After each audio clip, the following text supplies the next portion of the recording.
네, 하나님 말씀 보시겠습니다. 여호수아서 11장 16절에서 23절까지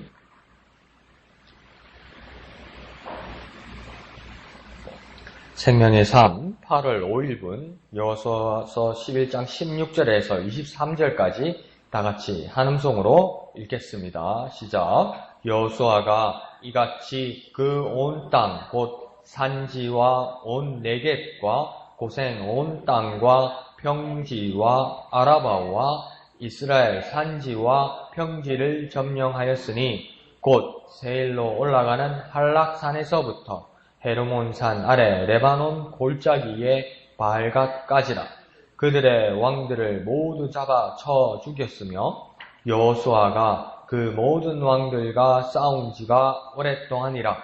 기브온 주민 히위 족속 외에는 이스라엘 자손과 화친한 성읍이 하나도 없고 이스라엘 자손이 싸워서 다 점령하였으니 그들의 마음이 완악하여 이스라엘을 대적하여 싸우러 온 것은 여호와께서 그리하게 하신 것이라. 그들을 진멸하여 바치게 하여 은혜를 입지 못하게 하시고 여호와께서 모세에게 명령하신 대로 그들을 멸하려 하심이었더라. 그때에 여호수아가 가서 산지와 헤브론과 드빌과 아납과 유다 온 산지와 이스라엘의 온 산지에서 아낙 사람들을 멸절하고 그가 또 그들의 성읍들을 진멸하여 바쳤으므로 이스라엘 자손의 땅에는 아낙 사람들이 하나도 남지 아니하였고 가사와 가드와 아스돗에만 남았더라. 이와 같이 여호수아가 여호와께서 모세에게 말씀하신 대로 그 온 땅을 점령하여 이스라엘 지파의 구분에 따라 기업으로 주매 그 땅에 전쟁이 그쳤더라. 아멘.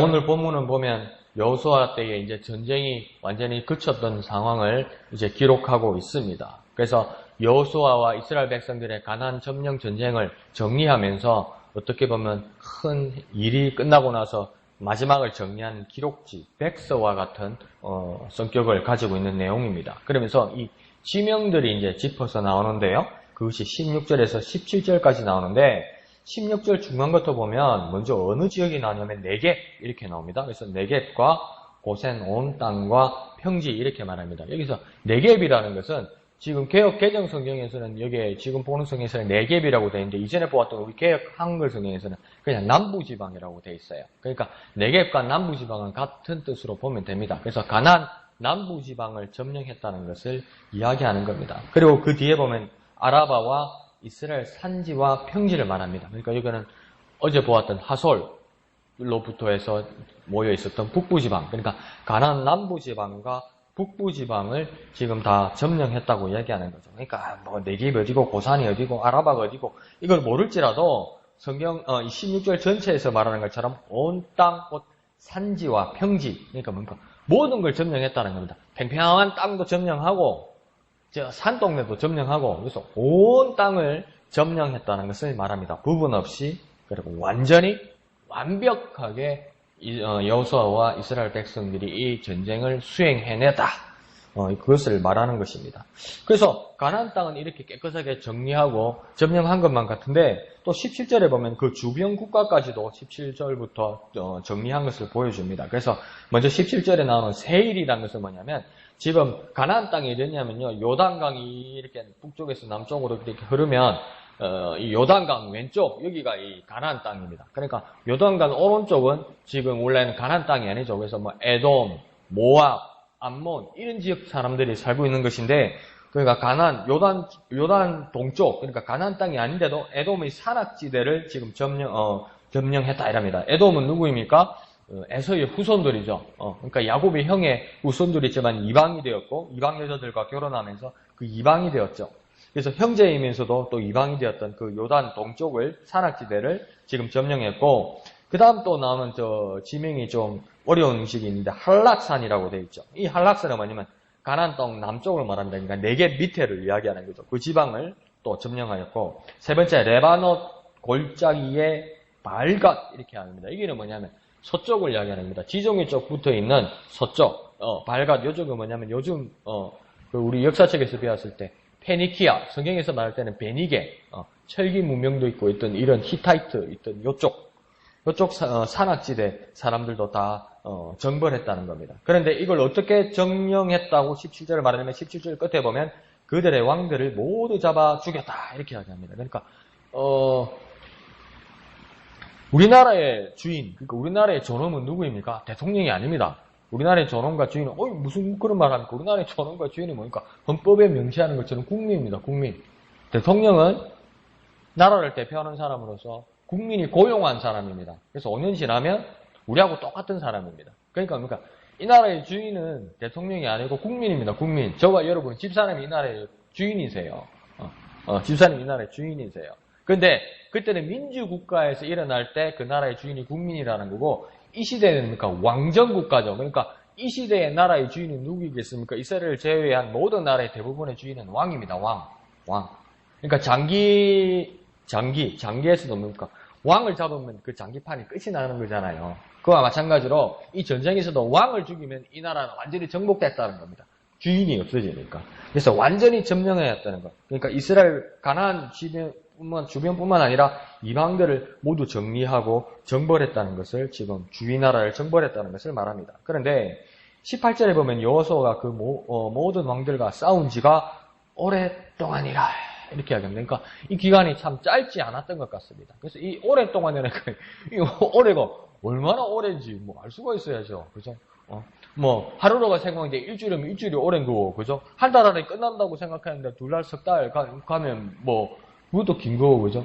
이 한국 전쟁, 6.25 전쟁이 1950년 6월 25일에 일어났는데 벌써 51년 7월부터 그 휴전 협정이 협상을 하고 있었답니다. 근데 그게 막 빨리 결정이 안 난 거예요. 그러니까 빨리 협상단체들이 남북의 협상단체였고 소련과 중국과 북한 그리고 남한과 미국 유엔군이 빨리 협상을 했으면 길어도 1년 안에 끝났어요. 이 전쟁이. 그런데 뭡니까? 이 협상이 빨리 안 되고 막 끌리니까 3년이 간 거죠. 그러니까 1년으로 봤던 사람 3년이면 엄청난 시간 아닙니까? 그리고 북에서 내려오셨던 분들 부인 놔두고 애들 놔두고 그냥 홀모 내려오셨던 분들 잠시 왔다가 가면 된다 생각해서 그렇게 온 거 아닙니까? 근데 이때까지 못 가잖아. 이건 긴 거라고요. 그러면 여기서 전쟁이 오랫동안일 때 얼마나 오랫동안일까 성경에 명시하지 않는데, 그런데 이 기간을 그 모세 시대 이후에 나타났던 후계자들 갈렙과 여호수아 이런 사람들의 지나왔던 시간 관계들을 보면 또 당시에 갈렙이 나중에 이 산지를 자기에게 약속한 산지를 달라고 할 때가 나이가 85이거든요. 그리고 이 시간들을 이렇게 딱 계산을 해보면 대강 추정을 해보면 이 전쟁이 적어도 한 7년 동안 있었던 것 같습니다. 그러니까 엄청난 거죠. 전쟁을 7년 했다고 한번 생각해 보십시오. 그렇다고 계속 매일 싸운 건 아닐 거예요. 또 이렇게 조금 안정이 있었다가 또 전쟁을 하고 이랬겠죠. 그러나 이 안정되지 않는 7년 동안의 전쟁이라는 것은 정말 긴 시간을 이야기하는 겁니다. 그런데 이 전쟁을 이제 정리를 하게 된 거죠. 약 7년 만에요.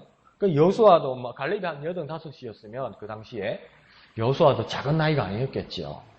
그런데 이 참 긴 시간, 그 인생을 하나님 군사로서 이 여호수아가 그 현장에서, 이스라엘 백성들이 그 현장에서 살아온 겁니다. 비록 그 요단강을 건널 때 1세대의 그 이스라엘 사람들이 다 광야에서 죽었고 갈렙과 여호수아만 남았어도 그 다음 세대의 사람이 왔어도 금방 정착가서 행복과 안녕과 복지를 누리는 게 아니고 7년 동안 참 많은 고생을 했다는 겁니다.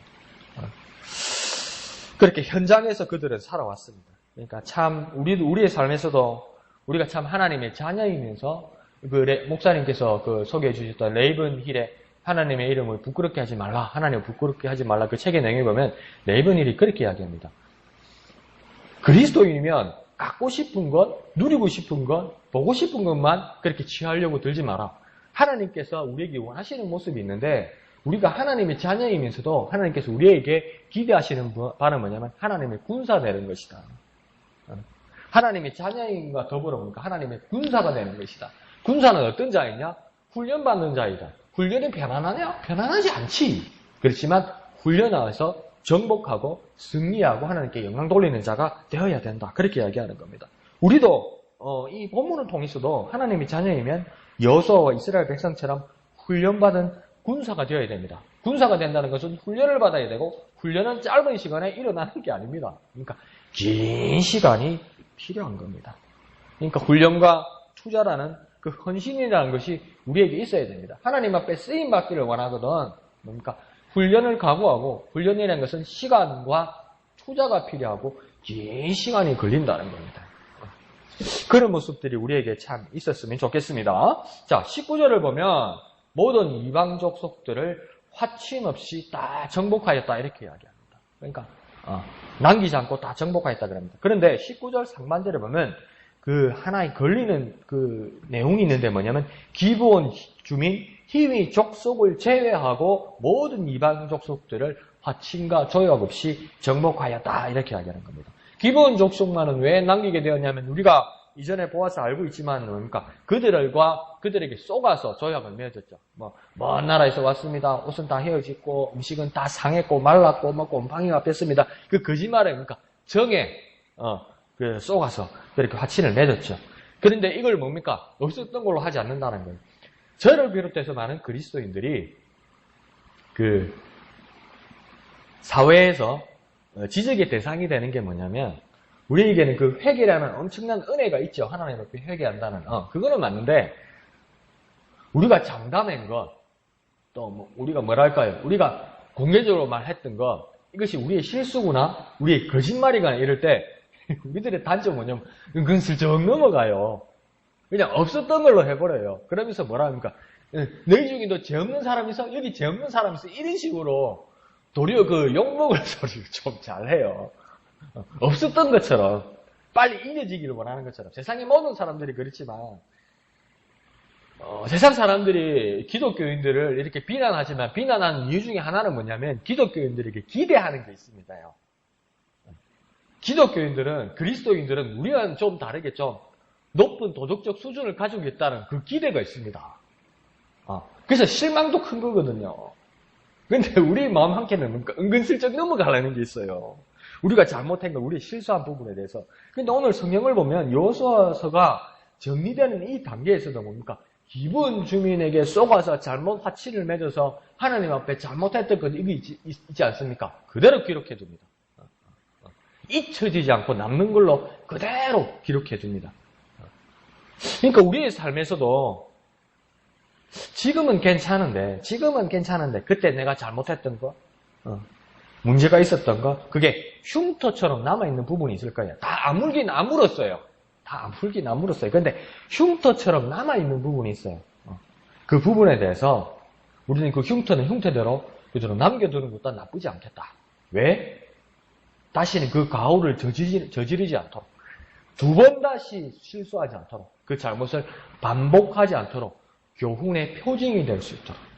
그러니까 저도 여기에 작은 이 화상을 입은 그 흉터가 있는데요. 이게 뭐냐면 제가 외국에서 자취할 때 밤늦게까지 일하고 집에 일하고 오면 밤 11시더라고요. 그 다음 새벽에 또 일을 나가야 되니까. 근데 그때 이제 밤 11시에 저녁을 해먹는 거예요. 자취니까 내가 해먹어야지. 근데 왜 가스레인지도 왜 이렇게 렌지처럼 근데 그 이제 뭡니까 조금 코일 그 렌지인데 왜 불이 벌겋게 달아오르는 거 있잖아요. 쇠에. 근데 그게 보통 가스레인지처럼 4개가 돼 있어요. 근데 쇠 손잡이가 달려있는 냄비, 거기에다가 물을 올려놓고 이 레인지를 켰는데, 켜놓고 잠시 잠이 들었다가 했는데, 제 생각에는 여기다가 불을 켰다고 생각했는데, 냄비를 올려놓고, 이걸 잘못 돌려가지고, 여기 불이 올라가지고 있었던 거예요. 그러니까 물은 안 끓고, 손잡이만 벌겋게 달아 올랐던 거죠. 손잡이만, 쇠 손잡이만. 근데 이제 잠 들다가 벌떡 깨가지고 이제 뭐 하나, 라면이나 뭐 하나 끓이면 이 손잡이를 잡으니까 어떻게 했습니까? 지지지지직 거든. 이렇게 된 거죠. 밥이고 뭐 있어요? 그날 밤에 막 약 바르고 이 뭡니까? 그게 흉터로 남아있어요. 근데 그날 이후로부터 뭘 하냐면, 아무리 피곤하고 졸려도, 렌지를 어느 부분에 켰는지 꼭 확인합니다. 안 그러면 또 뒤이니까, 또 화상을 입으니까. 그래서 이게 흉터로 남아있어요. 그게 교훈이 된다고요. 지워지지 않아요, 이 흉터가. 그렇지만 나았어요. 다시 아프지는 않아요. 그렇지만 교훈이 되었어요, 이 흉터가. 그것처럼 우리의 과와 잘못에 대해서 하나님 앞에 용서 안 받고 사람들에게 어떤 자기 실수를 인정하고 나서도 그 흉터로 남아있어요. 없어진 것이 아니라, 망각되는 것이 아니라. 근데 그건 나쁜 것이 아니라 뭡니까? 다시는 그 잘못을 반복하지 않는 교훈의 표징이 될 수 있도록 우리 삶도 그것을 기억할 수 있도록 해야 된다는 겁니다. 까먹으니까 또 하더라고요. 그러니까 그런 모습들이 우리에게 있으면 좋겠습니다. 그래서 기브온 주민도 이스라엘 사람들에게는 그런 어떤 효과, 어떤 그런 역할을 하고 있다는 겁니다. 자, 20절을 보면 이 이방인들이 그 외에, 기브온 외에 이 모든 이방인들이 진멸된 이유를 20절은 이야기합니다. 그 이방인들, 그들의 마음이 완악하여서 이스라엘과 대적하러 싸우러 온 것이다. 대적하러 싸우러 온 것이기 때문에 이스라엘 사람들과 전쟁에서 그 사람들이 다 죽은 것이다. 그렇게 이야기하는데 그 중반절을 좀 애매하게 말합니다. 여호와께서 그래하게 하신 것이다. 그러니까 뭡니까? 이방들을 다 죽게 한 것이 뭐냐면 여호와가 그래 한 것이다. 그러니까 이게 애매한 거예요. 앞에만 딱 보면 이해가 가요. 이스라엘을 대적하려고 그랬으니까 이방들이 전쟁에서 이 대적들이 다 죽는 거지, 이방들이. 그런데 그걸 여호와께서 하셨다고? 하나님께서 하셨다고? 하나님께서 그러니까 또 그 뒤에 가면 은혜를 입지 못하게 하시려고 하나님께서 그래 한 것이다, 이렇게 얘기해요. 그러니까 하나님이 원래 계획에 이스라엘 외에 이방들은 은혜 입지 못하도록 하나님이 결정하셔서 이스라엘과 하친하지 못하게 하고 무조건 싸우게 하나님께서 그렇게 조정하셔서 애시당초 그렇게 조정하셔서 그들을 다 멸해버린 거라고 이야기하면 이거 하나님 좀 이상한데? 안 그래요? 이상한데? 그리고 이게 부딪히는 거예요. 이방 사람들이 완악하겠다고 이야기하면서 두 번째는 하나님이 그렇게 완악하게 하신 거다. 뭐가 만나는 거죠? 근데 이 20절을요. 끝에서부터 위로 가면요. 이거 정말 잘못 해석돼요. 이걸 무슨 칼빈의 예정이나 작정으로 이야기하는 거예요. 이게 무슨 복음입니까? 지금 구약 성경에서 이스라엘의 전쟁사를 이야기하는 건데 구속사를 이야기하면서 구원받을 자, 받지 못할 자 하나님께서 이미 작정하셨다. 그래서 끝에서 위로 이렇게 해석해 가면 안 돼요. 이거 차례대로 가야 돼요. 왜 내가 해석이 안 되는 대로 모르는 대로 하나님 앞에 은혜와 지혜를 구해야지. 잘못 해석하는 것을 원리를 갖다가 틀을 갖다 넣어가지고 이렇게 해석해버리면요. 완전 하나님 나쁜 분 돼버립니다. 하나님이 사탄 비슷하게 돼버립니다. 차례대로 가야 됩니다. 이게요. 차례대로 쉽게 어떻게 해석이 되냐면 애시당초 이방 사람들이 화친할 수도 있었는데 이스라엘과 조약을 맺을 수도 있었는데 뭡니까? 싸우려고 들었다는 겁니다. 이 뭡니까? 의지로 이스라엘과 대적이 되고 이스라엘과 적이 되어서 자기가 정복하려고 싸우려고 했다는 겁니다. 이건 누구의 의지입니까? 하나님의 의지가 아니고요. 이방 대적들의 의지입니다. 대적이 되기로. 그러니까 그렇게 자기 의지로 작정해버리니까 하나님이 그 이방들의 모습을 보았을 때 뭡니까? 그렇게 하도록 하나님께서 내어버려 두렸다는 겁니다. 그렇게 하게 해주어버렸다는 겁니다. 내가 악해지려고 그러니까 하나님께서 더 이상 그들을 용서하지 않고 그렇게 악한 마음으로 가서 멸망하게 하나님께서 내어버려 버렸다는 겁니다. 그 결과가 뭡니까? 하나님의 은혜를 받지 못하게 했다는 거예요. 대적하여서 멸망하였기 때문에 그 결과가 하나님의 은혜를 받지 못했다는 겁니다. 거꾸로 가가지고 하나님께서 이방을 은혜 받지 못하도록 작정해버리고 마음을 베베 꼬이게 하여서 뭡니까? 이스라엘과 대적해서 죽게 만들었다. 이렇게 말하면 안 됩니다. 그러니까 지금 출애굽기도 우리가 잘못 읽어가지고 바로가 하나님께서 바로의 마음을 강팍하게 했다 그러니까 하나님께서 그렇게 털어놨기 때문에 멸망이다. 그렇게 해석하면 안 됩니다. 하나님은 기쁘시니까 다른 뜻이 있겠지. 그렇게 말씀하시면 또 그렇게 풀 수 있을지는 모르겠습니다. 그런데 여기는 그게 아닙니다. 적들은 하나님을 향하여 악한 대적의 마음을 변치 않으려고 작정하였고 이에 하나님은 그들을 가증하게 여기고 악한 마음으로 내버려 두시고 그래서 이스라엘을 심판의 도구로 사용하셔서 그들을 멸절시켰다. 은혜 받지 못하겠다. 이 차례입니다. 이 차례예요. 자, 그러면 우리의 삶으로 한번 적용해 봅시다. 혹시 내가 하나님의 뜻에 합당하지 않게 행동하는 부분이 있는데, 그러니까 하나님의 뜻에 맞지 않게 내가 살아가는 부분이 있는데 별 문제도 없고 내 양수임에 대수롭지도 않고 그냥 괜찮고 그냥 그렇게 살아가는 부분이 있습니까? 분명히 하나님의 법은 이렇게 하면 안 된다고 그랬고 다른 길로 돌아오라고 하나님의 부분이 이렇게 돼 있는데 내가 살다 보니까 이렇게 좀 다른 길로 가도 상처받는 일도 없고 하나님의 경고를 받는 일도 없고, 심지어 막 너무 편하다 보니까 양심이 찔리는 일도 없고, 그러니까 이게 괜찮은데 그렇게 살아가는 것이 있지 않습니까? 그러면요, 이 말씀대로 적용하면 하나님 그냥 내버려 두는 거 아닙니까, 우리를? 그럴 수도 있다는 거예요. 우리의 가정한 모습에 대해서 하나님께서 그렇게 하실 수도 있다는 거예요. 그러면 나중에 뭐 하는 겁니까? 남은 거 심판밖에 없습니다, 나중에요. 내가 이렇게 살아도 되니까 별 문제 없면서 살아가는 부분이 하나님께서 우리를 향해 심판을 준비하고 있는 것인지도 몰라요. 이 예상되는 결론까지 우리가 이미 본 우리는 뭡니까? 은혜로운 삶을 살 수 있습니다. 왜요? 빨리 회개해야 되는 거예요. 빨리 돌아서야 되는 거예요. 안 그러면 이 이방들처럼 심판받습니다. 근데 뭡니까? 이 결과치를 우리가 벌써 보게 됐다는 거예요. 보게 된 건 뭡니까? 정말 은혜입니다. 이방들은 이 결과치를 미리 보지 못했어요. 그러므로 우리에게 이 모습을 보면서 어떻게 해야 됩니까? 우리는 빨리 돌아서야 됩니다. 하나님께로 빨리 돌아가야 되는 겁니다. 그러니까 의지의 문제입니다. 우리가 의지가 있어야 하나님 은혜를 받는 겁니다. 우리에게 의지가 아무 소용이 없고 오로지 은혜라고 이야기한다면 의지를 가질 수 없는 중환자들, 식물인간들에게도 만나고 그렇게 애타게 예수 믿으라 합니까? 하나님 은혜가 그냥 임하면 되지.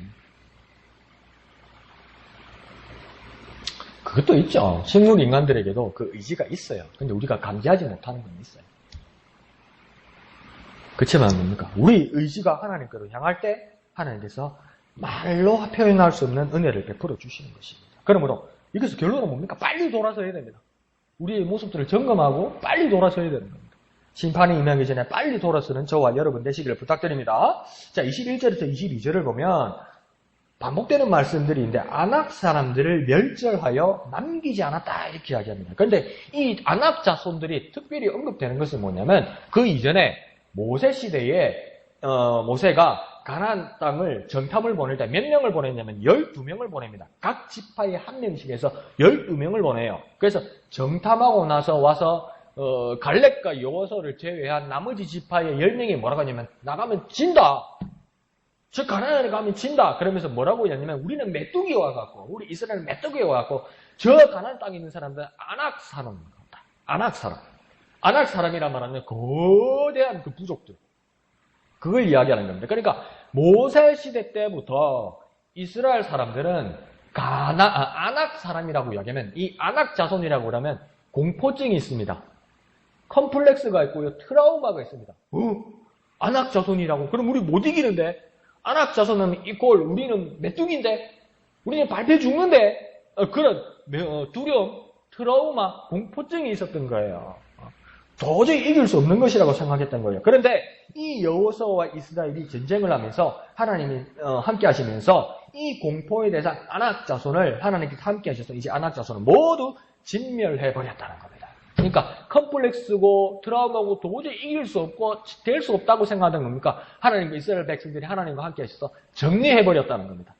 이 선은 도무지 넘어갈 수 없어. 저것들과는 도저히 이길 수 없어. 내가 이거는 정말 극복할 수 없어. 이 고개는 정말 넘을 수 없어. 내가 옛날부터 매번 좋았으니까. 우리 아버지도 한 번도 저걸 넘어서지 못했으니까. 우리 조상들도 한 번도 저기는 가까이 가지 않으려고 가면 큰일 난다고 그래서 두려워하던 이 대대에 내려오던 이 어려움, 이 장애물, 이 두려워하던 것 뭡니까? 그걸 하나님께서 여호수아와 함께 하신 이스라엘 백성들께 넘어버렸다는 겁니다. 우리의 삶에서 우리가 특별히 두려워하는 트라우마와 컴플렉스가 있습니까? 그러면 주님이 함께 하시면서 그것을 완전히 제거해버리고 청소해버리고 극복할 수 있다는 겁니다요. 여기까지는 참 좋아요. 그래서 우리도 좀 이걸 극복할 수 있도록 하나님께서 대대로 매번 실패해오던 이 모든 일들을 극복할 수 있도록 이제 올림픽 다가오지 않습니까? 오늘부터 올림픽이 시작이 되죠. 그 일이 또다시 있을까요? 월드컵 우리나라가 4등하는 날이 또다시 올 수 있을까요? 이전 런던 올림픽 때 동메달 따는 그런 일이 있을 수 있을까요? 매번 영국을 이긴다는 거 우리가 상상을 해봤습니까? 포르투갈을 이긴다는 걸 상상을 해봤습니까? 그런데 이기지더라는 거죠. 매번 번번이 두려워하던 유럽팀과 남미팀을 막 이기는 그 놀라운 일들, 그 극복하던 그런 일들. 요번 올림픽에도 어느 종목에서는 모르지만 있을 수 없는 일들이 한번 일어나겠죠. 그럼 우리 막 환희에 차고 막 희열에 차고 막 흥분하고 막 좋아하잖아요. 그런 일들이 올림픽 때 일어나겠죠. 우리에게도 있을 수 없던 그 일들이 하나님께서 함께 하심으로 넘어서고 이겨내는 일들이 저와 여러분에게 있기를 부탁드립니다. 그것은 무엇을 통해서 가능합니까? 하나님이 저와 여러분과 함께 하심으로 가능한 것입니다. 자, 여기까지는 좋은데 불안하게 22절 하반절에 보면 끝에 보면 가사와 가드와 아스도세만 남아있더라. 이겁니까? 완전히 정복하지 못하고 해안지대, 지지용은 쪽에 해안지대에 가사와 가드와 아스도 사람들은 남겨두었다. 근데 이게요, 평생의 이스라엘의 걸림돌이 됩니다, 이게.